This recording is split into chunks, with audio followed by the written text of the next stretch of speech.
오늘 이 새벽에 하나님께서 설교해 주시는 하나님 말씀은 사도행전 7장 54절에서 60절까지 말씀입니다. 저와 여러분이 한 절씩 나누어서 교독합니다. 그들이 이 말을 듣고 마음에 찔려 그를 향하여 이를 갈거늘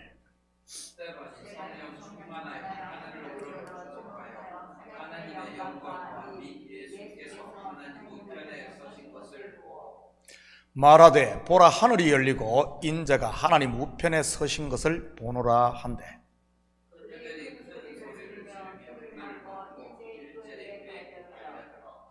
성 밖으로 내치고 돌로 칠세 정인들이 옷을 벗어 사울이라는 청년의 발 앞에 두니라.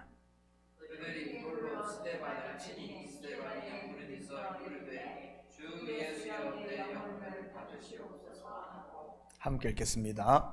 무릎을 꿇고 크게 불러 이르되 주여 이 죄를 그들에게 돌리지 마옵소서. 이 말을 하고 자니라. 아멘. 좋은 아침입니다. 우리는 지난 시간에 서대반의 설교를 살펴보았습니다. 전문을 다 살펴보지는 않고 앞부분과 마지막 부분만을 살펴보았지요. 성경에는 많은 설교들이 소개되고 있습니다. 구약의 모세로부터 시작을 해 베드로의 설교, 그리고 사도 바울의 설교 등 말이지. 그런데 이 많은 설교들 중 설교학적으로 볼 때 가장 잘한 설교는 누구의 설교일 것 같습니까? 많은 사람들이 사도 바울의 설교일 것이라고 생각을 합니다. 왜냐하면 사도 바울은 당대 최고의 학문을 공부한 석학인데다가 성경을 13권이나 쓰고 또한 성령 충만까지 받은 사람이니까요. 그런데 설교학을 공부하고 가르치는 신학자들이 뽑은 설교는 의외로 사도 바울이 아닌 서대반의 설교입니다. 이 새벽 시간에 왜 그런지에 대해서는 시간이 부족해 다 설명할 수 없지만 그렇다고들 합니다. 서대반이 누구입니까? 사도도 아니요, 선지자나 목사도 아닙니다. 요즘 말로 하면 안수받은 안수집사입니다. 신학 공부를 한 목회자가 아닌 평신도 말이지. 그런데 더 놀라운 사실은 이런 최고의 설교를 했는데 그 결과는 무엇입니까?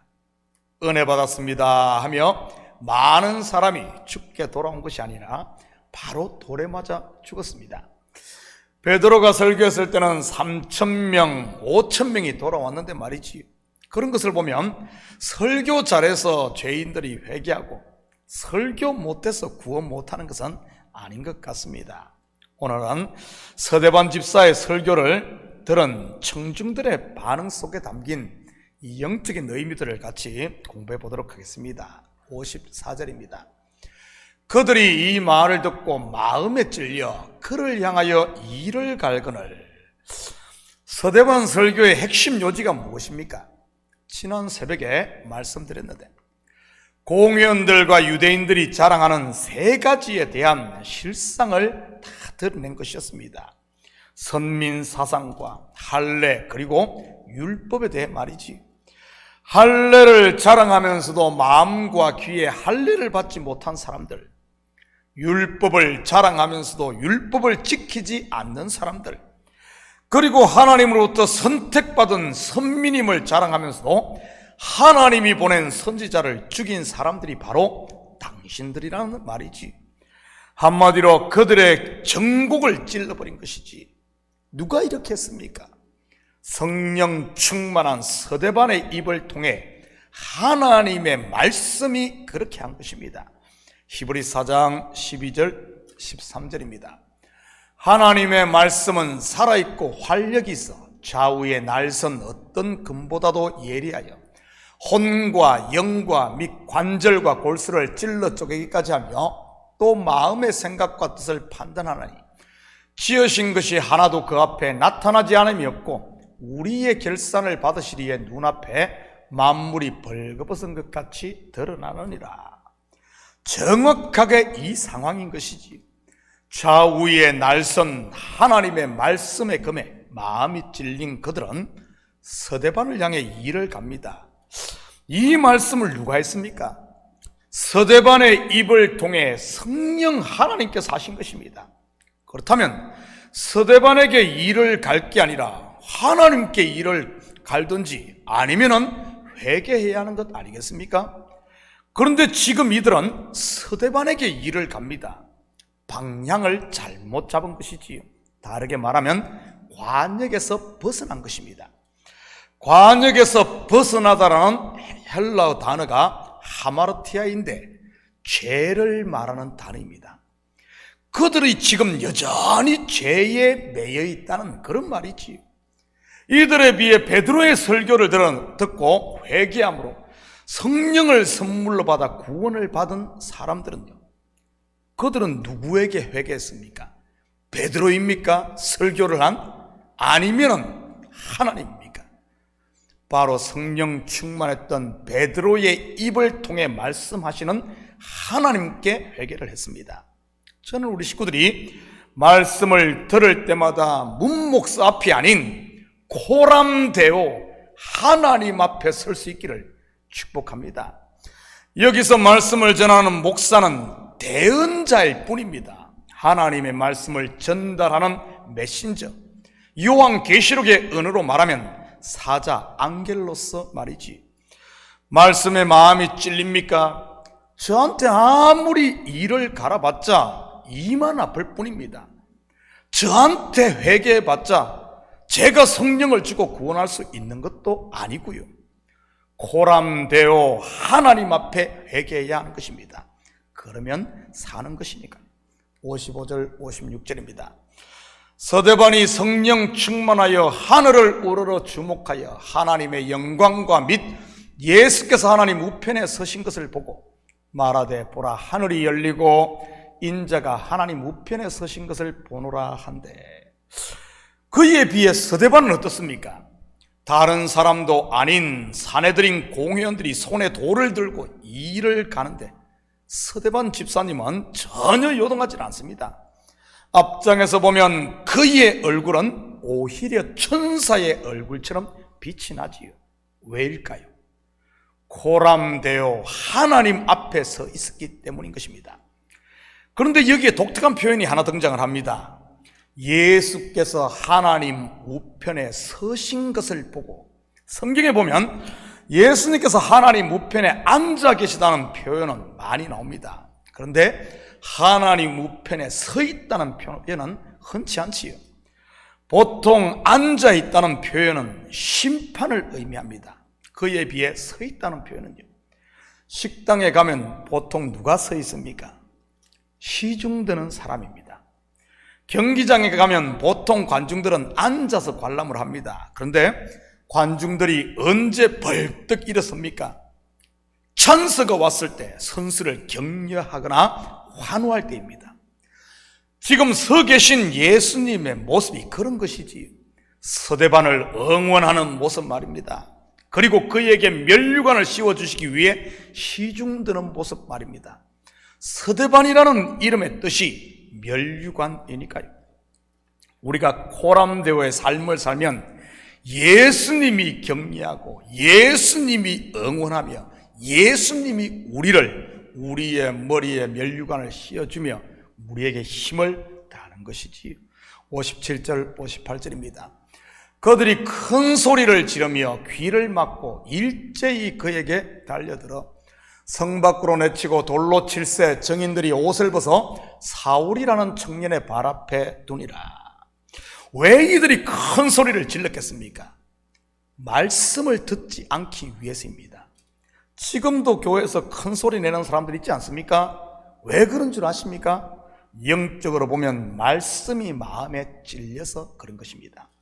하나님 앞이 아닌 사람 앞에 서 있어서 말이지. 하나님 앞에 서 있는 사람은요, 말씀을 아멘 하면서 받고 잠잠한 것입니다. 말씀만 하십시오, 종이 듣겠나이다 하며 말입니다. 저는 우리 식구들이 하나님 앞에서 잠잠할 수 있기를 축복합니다. 그리고는 일제히 달려들어 돌로 칩니다. 영적으로 이 돌이 뭐겠어요? 자기들 속에 있던 육신의 생각들 아닙니까? 시기와 질투, 미움과 원망 같은 것들 말입니다. 요즘에는 이 돌을 어떻게 합니까? 너 때문이야 하며 돌 대신 말로 치지 않습니까? 동네방네 돌아다니며 험담하고 수근수근 하면서 말이지.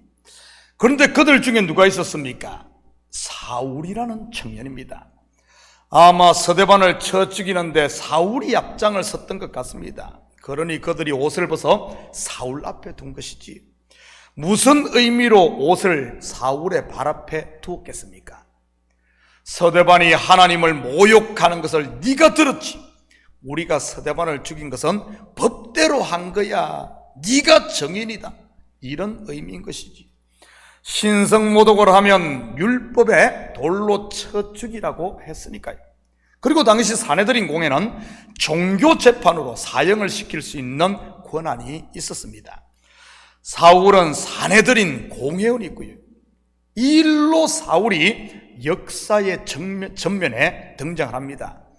처음에는 교회를 박해하는 자로, 그리고 후에는 하나님의 나라를 전파하는 그리스도의 증인으로, 사도와 선교사로 말이지요. 서대반이라는 한 알의 씨가 사울의 가슴에 떨어져 썩었던 것이지요. 그러자 그 열매는 사울 곧 바울을 통해 맺히게 되었던 것이고요. 59절 60절입니다.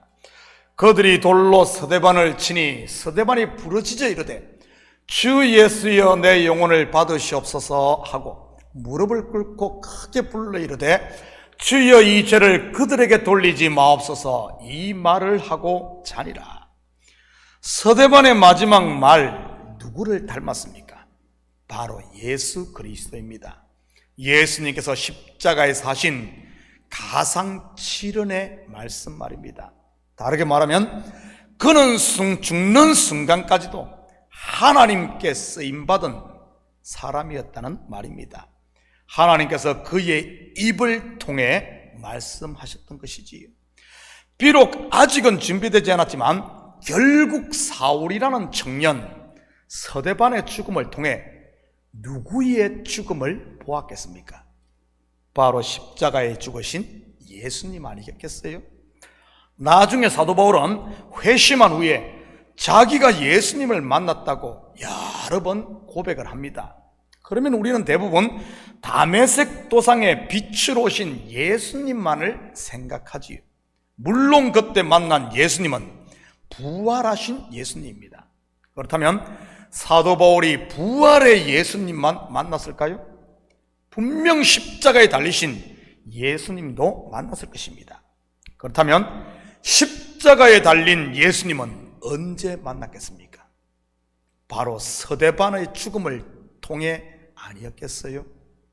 서대반의 죽음, 주 예수여 내 영혼을 받으시옵소서, 아버지여 이 죄를 저들에게 돌리지 마옵소서. 결국 서대반은 살아서보다 죽음으로 더 큰 역사를 일으켰던 것입니다. 사도 바울이라는 기독교 역사에 대열을 낚았으니 말이지. 사랑하는 성도 여러분, 오늘 하루도 우리 앞에 있는 현실이 비록 녹록치 못하고 힘들다 할지라도 언제나 코람되어 곧 하나님 앞에 사심으로 우리 주위에 있는 또 다른 사울을 죽게로 인도하는데 이 시대의 서대반 집사로 쓰임받는 복된 여러분이 되시기를 예수님의 이름으로 축복합니다. 같이 기도하십시다. 사랑의 아버지 하나님, 참으로 감사를 드립니다. 서대반의 죽음을 통해 사울이라는 하나님의 아버지 하나님, 잃어버린 양을 찾으시는 하나님, 아버지는 하늘의 밀이 땅에 떨어짐으로 말미암아 많은 열매를 맺은 아버지 하나님 예수님을 서대반 집사를 통해 보게 됩니다. 아버지 하나님, 우리 또한 참으로 아버지 하나님, 내가 죽고 내 속에 그리스도가 살게 함으로 말미암아 가정을 살리고 교회를 살리고 우리 삶의 현장에 또 다른 사울, 잃어버린 영혼을 주께로 돌아오게 하는 이 시대 하나님의 일꾼으로 쓰임받는 저희들에게 도와주시옵소서. 마음이 찔리면 그것을 아버지 하나님 돌을 들어 다른 사람을 칠 것이 아니라 내 속에서 일어나는 육신의 생각, 나라는 것을 십자가에 못 박는 나를 향해 칠 수 있는 성숙한 우리 신앙인들 다 될 수 있도록 주여 도와주시옵소서. 그래야 매일매일 아버지 하나님 우리가 새로워져 그리스도의 형상을 닮아가는, 그리스도의 형상이 내 속에서 이루어지는 이런 영적 성장이 있는 귀한 성도들 되게 도와주시옵소서. 이 새벽도 간구하는 기도 저마다 주님께 응답되는 줄 믿사오며 이 모든 말씀 예수님의 이름으로 기도드립니다. 아멘.